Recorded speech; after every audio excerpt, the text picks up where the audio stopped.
Friends, നിങ്ങൾ എത്ര affirmations പറഞ്ഞിട്ടും വിഷ്വലൈസേഷൻ ചെയ്തിട്ടും നിങ്ങളുടെ ആഗ്രഹങ്ങൾ മാനിഫെസ്റ്റ് ചെയ്യുന്നില്ല എന്നുള്ളൊരു പരാതി നിങ്ങൾക്കുണ്ടെങ്കിൽ നിങ്ങൾക്കുള്ളതാണ് ഇന്നത്തെ വീഡിയോ.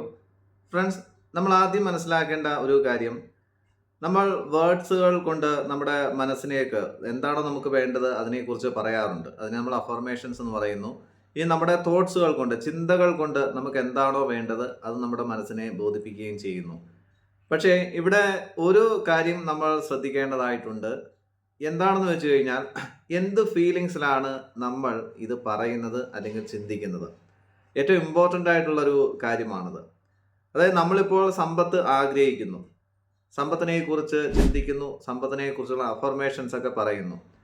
വേർഡ്സിന് അതിൻ്റേതായിട്ടുള്ള പവറുണ്ട്, തോട്ട്സിനും അതിൻ്റേതായിട്ടുള്ള പവറുണ്ട്, അല്ലേ? വാക്കുകൾ നമ്മൾ നിരന്തരമായിട്ട് ഉച്ചരിക്കുന്നതിലൂടെ അത് നമ്മുടെ സബ് കോൺഷ്യസ് മൈൻഡ് സ്വീകരിക്കുന്നു. അതുപോലെ തന്നെ നിരന്തരമായിട്ടുള്ള ചിന്തകളിലൂടെ നമ്മൾ ആഗ്രഹിക്കുന്ന കാര്യങ്ങൾ മാനിഫെസ്റ്റ് ചെയ്യുന്നു. പക്ഷേ ഇതിനേക്കാളൊക്കെ ഇമ്പോർട്ടൻ്റ് ആയിട്ടുള്ളൊരു കാര്യമാണ് ഫീലിങ്സ് എന്ന് പറയുന്നത്. അതായത് സബ് കോൺഷ്യസ് മൈൻഡിൻ്റെ ഒരു സ്വഭാവം അനുസരിച്ച് അത് വേർഡ്സിനേക്കാൾ കൂടുതൽ, അതുപോലെ തന്നെ തോട്ട്സിനേക്കാൾ കൂടുതൽ ഫീലിങ്സിന് ഇമ്പോർട്ടൻറ്റ് നൽകുന്നു എന്നുള്ളതാണ്. അതായത് ഇപ്പോൾ നമ്മൾ ആഗ്രഹിക്കുന്ന കാര്യം, ഇപ്പോൾ സമ്പത്താണെന്നിരിക്കട്ടെ, സമ്പത്തിനെക്കുറിച്ചുള്ള അഫർമേഷൻസ് പറയുന്നു, സമ്പത്തിനെക്കുറിച്ച് നിരന്തരമായിട്ട് ചിന്തിക്കുന്നു. ഇതേ സമയത്ത് അറ്റ് ദ സെയിം ടൈം നമ്മുടെ ഉള്ളിലുള്ള ഫീലിങ്സ് എന്താണ്, സമ്പത്തിനെക്കുറിച്ചുള്ള എന്ത് ഫീലിങ്സ് ആണ് നമ്മുടെ സബ് കോൺഷ്യസ് മൈൻഡിലൂടെ പാസ് ചെയ്തു പോകുന്നത്? അതായത് ആ ഒരു സമയത്ത് ഒരു ആൻഷ്യസ് സ്റ്റേറ്റിലാണ് നമ്മൾ നിൽക്കുന്നതെങ്കിൽ നമ്മുടെ സബ് കോൺഷ്യസ് മൈൻഡ് രജിസ്റ്റർ ചെയ്യുന്നത് എന്തായിരിക്കും? ആൻഷ്യസ് ആയിരിക്കും. ഇനിയിപ്പോൾ നമ്മൾ ആഗ്രഹിക്കുന്ന ഒരു റിലേഷൻഷിപ്പ്, അദ്ദേഹത്തിൽ നിന്നുള്ള ലവ് ആണ് നമ്മൾ ആഗ്രഹിക്കുന്നതെങ്കിൽ അത് നിരന്തരമായിട്ട് ചിന്തിക്കുന്നു. പക്ഷേ ചിന്തിക്കുന്ന സമയത്ത് ഒരു ഫിയർ ആണ് നമ്മുടെ മനസ്സിൽ കൂടി പാസ് ചെയ്യുന്നതെങ്കിൽ നമ്മുടെ സബ് കോൺഷ്യസ് മൈൻഡ് രജിസ്റ്റർ ചെയ്യുന്നത് ആ ഫിയറിനെ ആയിരിക്കും. അപ്പോൾ ഇത് നമ്മളൊന്ന് ഒഴിവാക്കേണ്ടതായിട്ടുണ്ട്. ഈ ഒരു കാര്യം മാത്രം നിങ്ങളൊന്ന് ശ്രദ്ധിച്ചാൽ മതി, നമ്മൾ ആഗ്രഹിക്കുന്ന കാര്യങ്ങളെ നമുക്ക് മാനിഫെസ്റ്റ് ചെയ്യാൻ കഴിയും. അപ്പോൾ ഇതെങ്ങനെ നമുക്ക് പരിഹരിക്കാം എന്നറിയണ്ടേ? ഇനി പറയുന്ന കാര്യങ്ങൾ നിങ്ങൾ എല്ലാ ദിവസവും ഒന്ന് ചെയ്യാനായിട്ട് ശ്രമിക്കുക. ഫ്രണ്ട്സ്, ഇത്ര മാത്രമേ ഉള്ളൂ. നമ്മുടെ ഒരു ദിവസത്തിൻ്റെ പല നിമിഷങ്ങളിൽ നമ്മൾ ഫ്രീ ആയിട്ടിരിക്കുന്ന സമയങ്ങളുണ്ടാകും. അപ്പോൾ ആ സമയത്തൊക്കെ ഒരു കാരണവശാലും നമ്മളിപ്പോൾ മെഡിറ്റേഷൻ മോഡിലിരുന്ന് നട്ടിലൊക്കെ നിവർത്തി വെച്ച് കണ്ണുകളൊക്കെ ക്ലോസ് ചെയ്ത് അങ്ങനെയൊന്നും ഇത് ചെയ്യണമെന്ന് നിർബന്ധമൊന്നുമില്ല.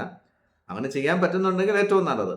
അതിപ്പോൾ നമ്മുടെ വീട്ടിലിരുന്നുകൊണ്ട് നമ്മൾ രാവിലെ എഴുന്നേൽക്കുന്ന സമയത്തോ രാത്രിയിൽ ഉറക്കത്തിലേക്ക് പോകുന്ന സമയത്തൊക്കെ നമ്മുടേതായിട്ടുള്ളൊരു പ്രൈവസിയിൽ ഇരുന്നുകൊണ്ട് നമുക്കിതൊക്കെ ചെയ്യാൻ കഴിയും. അല്ലാത്ത സമയത്തൊക്കെ നമ്മൾ ജോലിയുമായിട്ടും മറ്റുമൊക്കെ മുൻപോട്ട് പോകുന്ന സമയത്ത് അങ്ങനൊന്നും ചെയ്യാൻ പറ്റണമെന്നില്ല.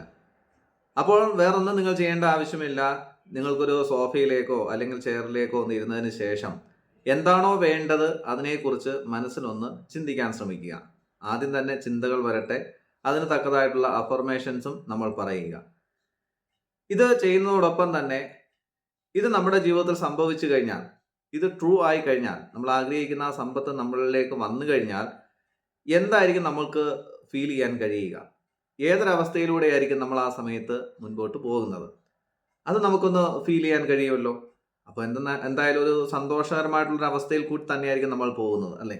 നമ്മൾ ആഗ്രഹിക്കുന്ന ആ പണം നമ്മുടെ കയ്യിലേക്ക് വന്നാൽ, അല്ലെങ്കിൽ നമ്മൾ ആഗ്രഹിക്കുന്ന ആ റിലേഷൻഷിപ്പ് നമ്മളുടെ ജീവിതത്തിലേക്ക് വന്നു കഴിഞ്ഞാൽ, ചിലപ്പോൾ നോ കോണ്ടാക്ട് പേഴ്സൺ ആയിരിക്കാം, ആ വ്യക്തി വീണ്ടും നമ്മുടെ ജീവിതത്തിലേക്ക് വരുമ്പോൾ എത്രമാത്രം സന്തോഷമുണ്ടാകുമോ ആ സന്തോഷം നമ്മളൊന്ന് ഫീൽ ചെയ്യുക.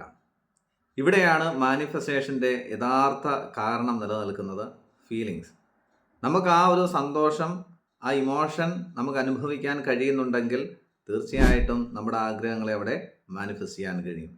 ഇതൊരു ദിവസത്തിൻ്റെ പല സമയങ്ങളിലായിട്ട് നമ്മൾ ചെയ്യേണ്ടതായിട്ടുണ്ട്. ആ ഫീലിങ്സ് നമ്മൾക്ക് എത്രത്തോളം അനുഭവിക്കാമോ അത് അനുഭവിച്ചുകൊണ്ടേയിരിക്കുക. അതിൻ്റെ റിസൾട്ട് എന്ന് പറയുന്നത് അത്ഭുതകരമായിരിക്കും. ഒരു കാര്യം എപ്പോഴും ശ്രദ്ധിക്കേണ്ടത്, നമ്മൾ എന്ത് അട്രാക്റ്റ് ചെയ്യുന്നു എന്നതിലുപരി നമ്മൾ എന്ത് ഫീൽ ചെയ്യുന്നു എന്നതിലാണ് നമ്മുടെ സബ് കോൺഷ്യസ് മൈൻഡ് ഫോക്കസ് ചെയ്യുന്നത്. അപ്പോൾ നമ്മുടെ ഫീലിങ്സ് എന്താണ്, ആ ഫീലിങ്സിനെ ഡിപ്പെൻഡ് ചെയ്തിട്ടാണ് നമ്മൾ ആഗ്രഹിക്കുന്ന കാര്യങ്ങൾ നമ്മുടെ ജീവിതത്തിൽ മാനിഫെസ്റ്റ് ചെയ്യുന്നത്. ഈ ഒരു കാര്യം ആദ്യം മനസ്സിലാക്കുക. വേർഡ്സുകൾ പറയുന്നതോടൊപ്പം തന്നെ, അതായത് അഫർമേഷൻസ് പറയുന്നതോടൊപ്പം തന്നെ, വിഷ്വലൈസേഷൻ ചെയ്യുന്നതോടൊപ്പം തന്നെ, ചിന്തിക്കുന്നതിനോടൊപ്പം തന്നെ ഏറ്റവും ഇമ്പോർട്ടൻ്റ് ആയിട്ടുള്ളൊരു ഘടകമാണ് ഫീലിങ്സ് എന്ന് പറയുന്നത്. അപ്പോൾ തീർച്ചയായിട്ടും നിങ്ങൾ എന്താണോ ആഗ്രഹിക്കുന്നത് അതെല്ലാം നിങ്ങൾക്ക് നേടിയെടുക്കുവാൻ കഴിയുമാറാകട്ടെ.